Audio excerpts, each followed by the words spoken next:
Kev, let me ask you something since we're speaking about like toughness. Is it refreshing? You've done this a while. These guys take the podium from coordinator to head coach on down. You don't get this. Not a lot of mixed messages, right? It's this. This is how we do it. This is what we're after. They're just. It seems to be a little bit of a. It's a very firm tone in terms of the how the coaches take the podium, and that's it's not that part that's novel. It's that the players when they take the podium are almost regurgitating the exact same thing. It seems like it's been a while since this thing has been synchronized like this. Absolutely. There is a pretty unified message.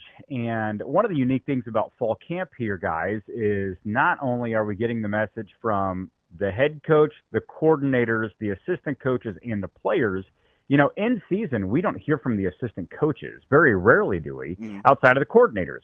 And so now, whether it's EJ Barthel or Addison Williams or Dekel Shorts, like everybody's saying the same thing. And that toughness thing, and hey, we're willing to put in the work, and we're unified, and we're a player-led team. Those are the main prevailing themes from fall camp through the first week and a few days.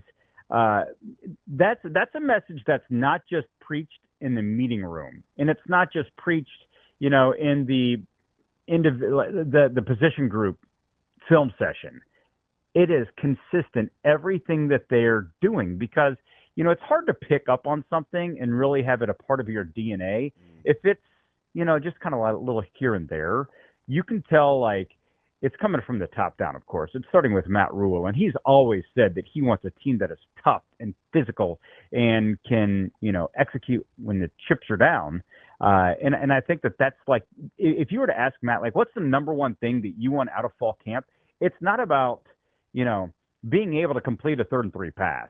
And it's not about being able to, be deep on the offensive line. I really think it's just about this overwhelming trait of we are just a tough, gritty, blue-collar team. And he said that the last couple of years, but I think now with where they're at in terms of the roster and retaining so many guys from the previous few years, that and his recruiting classes and being able to bring in guys via the transfer portal or from high school that really meet the mold of what they want it to look now like, not just in 2025, but in 2027 and 2030. They can project long term and say, this is what Nebraska football is going to look like. And I think that they have the guys that are really kind of the puzzle pieces that they want in terms of the team DNA moving forward. Kevin, speaking of everybody's kind of speaking the same language, it's funny sometimes because you don't even realize it sometimes when they're doing it because they'll use different words. But I heard Coach Rhule say, I think before the practice on Saturday, hey, we're pretty smart. If there's 2 great players, we're going to get them both on the field. And then yesterday, you hear John Butler say in answer to a question of how many guys you're going to play on defense, and he goes, we're going to play all the good ones, which is basically saying the same thing, right? It's just it didn't strike me until we're talking about kind of common language and things like that. It's like, oh, they said the same things. I just didn't hear them the same. And sometimes you hear that and you think, well, that means everybody's about even and there's no standout players. I think this is the opposite. I feel like this is a situation where they do have a lot of really good players and they have depth in some really key spots. And I'd take it a step further, Ravi. Addison Williams, the secondary coach, he's saying that he doesn't even know right now, like, where everybody stands. He just has some players. And believe him too. He's telling the truth. Believe and it. if you look at the roster, they got a bunch of dudes in the defensive backfield, and they have a lot of experience. And there are some guys that probably aren't going to be on the 2 deep that can definitely play. Mm-hmm. Yeah, I agree. So, have you allowed yourself to expound or even expand, if you will, on what that means for what special teams could look like if you do in fact have good depth? Because nobody's really taken the the next thought, right? Because if they're not going to play, nobody's taken the special teams podium yet, really, right? We just know kickers with 7%. Like, it could be amazing. Excellent point. I haven't even really given special teams too much thought here in the preseason. and it's going to be such an important part of the way this season plays out. I guess that's maybe a little bit of a lie. The only thing I've thought about special teams wise is, Archie Wilson punting, and also, your return man, because Emmett, are they going to put Emmett back there to return kicks, or do you put Jacory back there? I've always wanted to see, I feel like Jacory Barney has just house call waiting for him. So much of his game, and I know he was really, really good at the Big Red preview on Saturday when everybody got to see it, and he plays with so much confidence. I've always likened Jacory Barney's game to J.D. Spielman. I just see so many similarities there. They're a guy that can take the top off, and I think that he could be such an amazing weapon on special teams. But back to your thought, DB, about special teams, you raise a great point. If you have so many great players that are creating position battles and really shining, whether it's at wide receiver or along the line or in the defensive backfield or at linebacker, they're going to be able to contribute and see the field on special teams. I guess I instantly just think to, hunting, kicking, and returning, but it goes so much further than that. Yeah, you just take a look at the secondary. We know a lot of the names. We don't even talk about guys like, I think he could play in the dime, but we don't talk about guys like Rhett. We don't talk about guys, with like Branch or, Khan.